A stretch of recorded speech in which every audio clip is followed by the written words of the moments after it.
Last week, when I was working my shift at the local museum, something happened to me. Something that can only be described as an unspeakable horror. I will try and recount it to the best of my ability, although I already feel the shackles of suppression pulling on the memory, trying to bury it as down deep into my subconscious as possible. Maybe if I get this off my chest, I'll be able to get some sleep. I was at my post with a fellow coworker. We were stationed in front of the brand new glass gallery.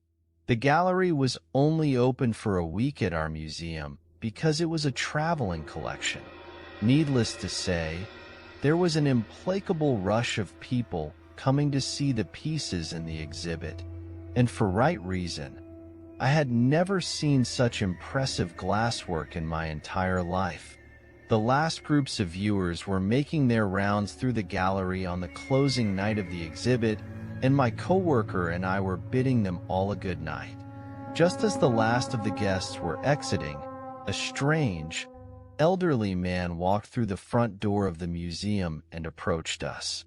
He looked as though he was sobbing.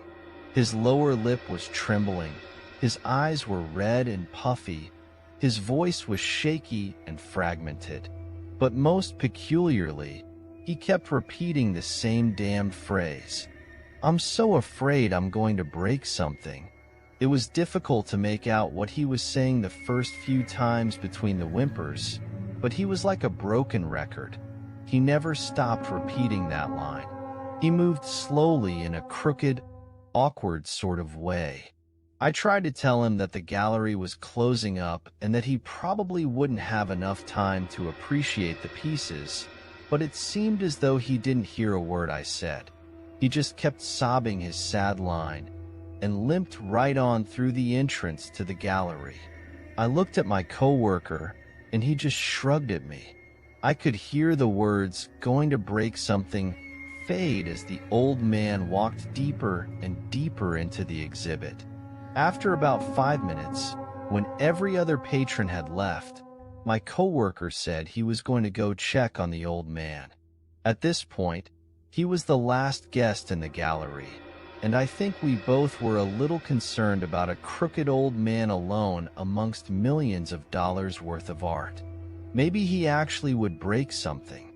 My coworker disappeared, and I stood at the entrance for what felt like forever. Neither the old man nor my coworker resurfaced. Confused, a little worried even, I decided to go into the gallery myself and see what was going on. I walked my path with slight pace, not leaving the pieces unnoticed. It really would be a shame if one of these were to break. They were gorgeous. I turned the corner and continued through the exhibit. I didn't see either my coworker or the old man. I kept walking. There was one more turn in the gallery before it looped back around to the exit. As I approached the corner, I slowly started to hear sobbing. No, crying.